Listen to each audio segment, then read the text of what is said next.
Hello everyone. I am Diksha, Doctor Content Creator, and in today's video we have with us very special guest Dr. Neha Taneja ma'am. Welcome ma'am to this conversation. Thank you so much. It's a pleasure to be here. Thank you. So we'll be asking some question with ma'am, and without further delay let's dive in.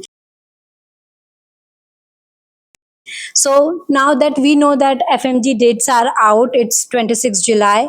So what should be the revision strategy for FMG? So that's a very good question. Now that the exam dates are very near, right? The dates are out. Last minute revision बहुत tactfully करना चाहिए. And according to me, what we lack is practice. Practice of what? Practicing MCQs. Okay. And now, what is the best way to practice MCQs when you're actually targeting a competitive exam? Okay. What you have to do is you don't just have to lie down कि late गए या बैठ गए scroll कर रहे MCQs. That will not really help you. What will help you? You set a timer, give yourself, we know कि 50-50 questions के set आते हैं FMG में, right? So give yourself 50 minutes of time every day. ठीक है, ऐसा कोशिश करो कि एग्जाम जब होता है ना उसी टाइम वो 50 minutes आप अपने आप को दे रहे हो, and particularly a time when you feel sleepy. ठीक है, so set a timer, give yourself 50 questions, start the timer, and pick up any custom module from wherever you want to do it from. Go to the exam mode, 50 MCQs, start the timer. Don't do it from your phones, try to do it from an iPad or something, and no other disturbance during that time. 50 minutes के बाद timer off करो, ठीक है, उसके बाद analyze करो वो 50 questions, how did you perform. So it will take roughly 70 to 80 minutes of your day. अब इससे what are the advantages that you're going to get? Number one, time management. Number two, because one fine day you can't get up and go and sit in an exam जो इतना लंबा होता है, ठीक है, उसका प्रैक्टिस चाहिए, तो टाइम मैनेजमेंट हो जाएगा. दूसरा, you will get that satisfaction कि आपने हर दिन इतने क्वेश्चंस देखे. आई एम नॉट सेइंग कि तुम ये रिवाइज कर पाओगे, it's just to give you the real life real situation जो एग्जाम में होता है. और इससे क्या होगा ना, तुम किसी भी सब्जेक्ट से आउट ऑफ टच नहीं जा रहे. जैसे आज मान लो 50 क्वेश्चंस में एनेस्थीसिया का एमसीक्यू नहीं आया, कल तो आएगा, परसों ऑर्थोपेडिक्स आएगा, so you will never be out of touch. So by practising, I mean exam mode में, not guide mode, exam mode में 50 questions, 50 MCQs, 50 minutes every day. If you do that, trust me, it will serve as a game changer. Next question, that we know that there are many FMG repeaters who is stuck between 130 to 149. So what changes they need to do so that they can clear next time? Okay, so anybody, any child who's stuck between 130 to 149, please remember, it's not like you do not know your stuff. ठीक है, ऐसा नहीं है कि तुम अच्छा नहीं पढ़ते या you don't have to be very harsh on yourself कि तुम कुछ कर नहीं सकते. जो 130 से 149 में अटक रहे हैं वो कुछ छोटी चीज़ें गलती कर रहे हैं. जैसे एक तो MCQ को ही ले लो, practice.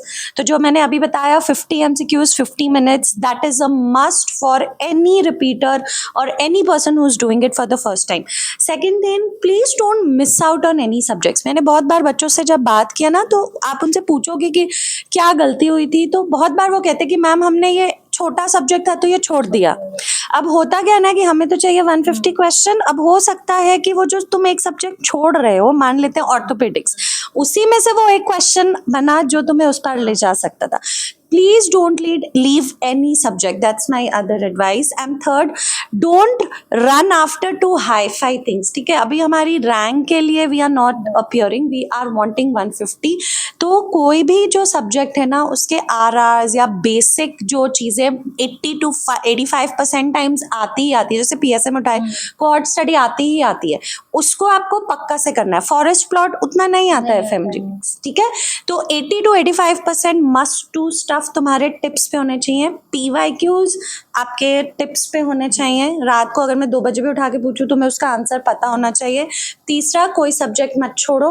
And fourth, please practice in exam mode, 50 MCQs, 50 minutes.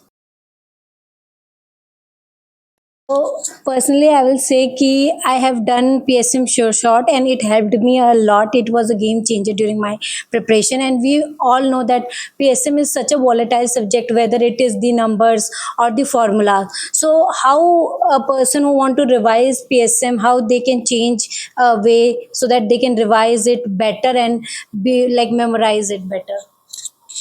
Okay so ये question I often get PSM किसी भी मेडिकल कॉलेज में भी जाओगे ना पूछोगे कि कौन सा सबसे बड़ा सब्जेक्ट है कौन सा बहुत टफ लगता है तो आंसर हमेशा पीएसएम होता है but trust me guys PSM is volatile there is no denial about it it's a huge subject there is no denial about it it's a very challenging subject but बहुत scoring है अगर तुम्हें तरीका पता है ठीक है तरीका मैं अभी आपको करके देती हूँ जैसे नीट पीजी भी आ रहा है एफएमजी भी आ रहा है इतना बड़ा सब्जेक्ट थोड़ी ना एकदम फर्स्ट से लास्ट पढ़ा जा सकता है so what I would suggest all of you like on prep ladder we conducted LRR so please go through the PSM LRR it is of 5 hours some duration so उससे क्या होगा ना तुम्हें एक बार पूरा कंटेंट सामने दिख जाएगा ठीक है उसके बाद मान लो उसमें एक दो टॉपिक जो नहीं मोस्टली हमने सब कवर करने की कोशिश की बट कभी because it's a 5 hour thing अगर नहीं go for the short videos which you will find on my YouTube channel now those short videos are topic wise like suppose you want to revise EPID के ठीक है तो वो 1 घंटे का video है EPID में कम से कम तुम्हें 20 MCQs मिल जाएंगे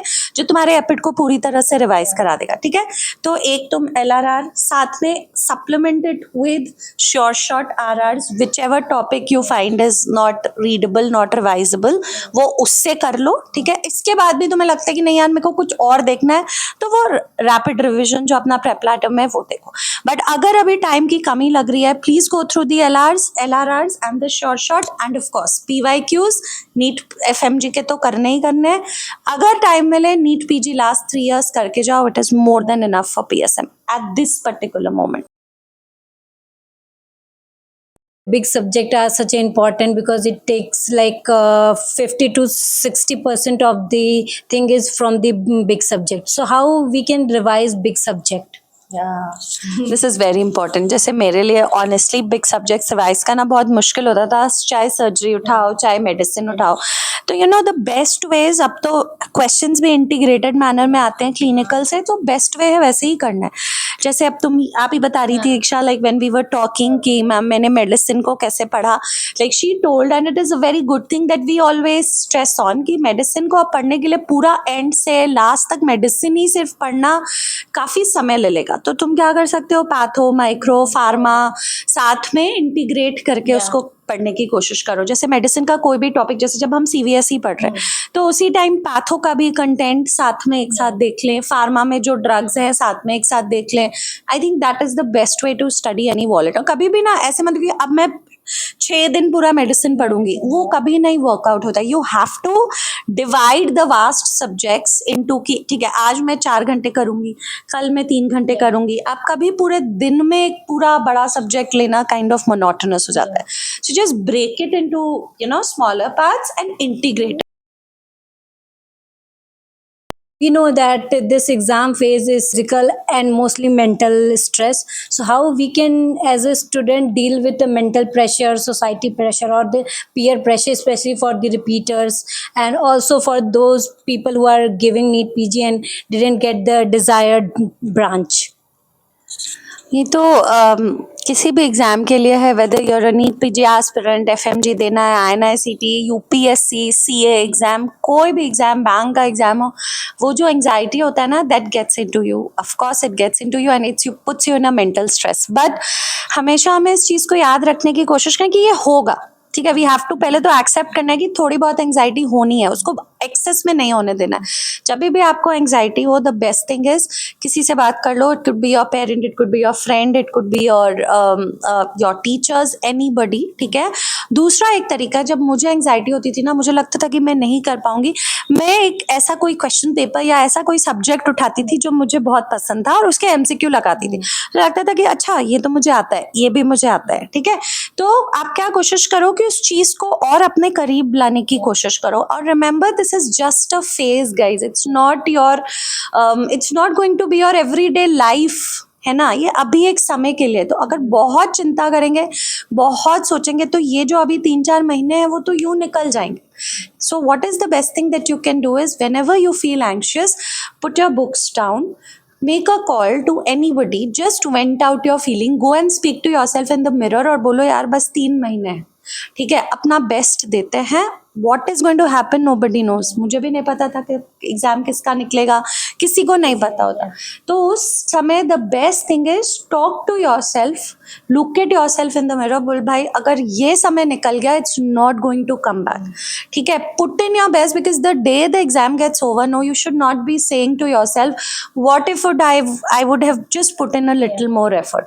और एग्जाम डे का जो एंग्जाइटी है उसके लिए I think the best thing is जितना प्रैक्टिस एमसीक्यू करोगे ना इस दौरान, प्रैक्टिस मतलब एग्जाम मोड में, उतना कम एंग्जाइटी होगा क्योंकि तुम वही करके जा रहे हो जो एग्जाम में आने वाला है. Just I would just and, मान लो 2 ग्रुप्स में बच्चों को बांटा जाए, ठीक है. एक ग्रुप में बच्चे को बोला गया है 10 बार 10 times read your notes, then I'll take your exam. And the other group I've said read your notes 2 times, practice MCQs 8 times. Who do you think is going to fare? Who do you think? Of course the one, yeah, the one who's practicing MCQs. Why? Because he's doing what is actually coming in the exam. So the best way guys to deal with anxiety is to fight what creates anxiety, and what creates anxiety are the MCQs. Keep doing them, keep hammering your self, जब तक कि वो तुम्हारे पकड़ में ना आ जाए anxiety अपने आप कम हो जाएगी. Trust me, do that and just relax. It's a phase of life, हो जाएगा, सबका हो जाता है, and we all move forward in your life. So thank you, ma'am, for this conversation. I feel more relatable to you because ma'am is also an FMG. So, and the way she was talking to me and the way she treated me, I feel like I have known her from like years. And just a big thank you, and I'm so grateful for this time, grateful for everything that you have given in last 2 days, and thank you so much. Thank you. Bye guys, see you in the next.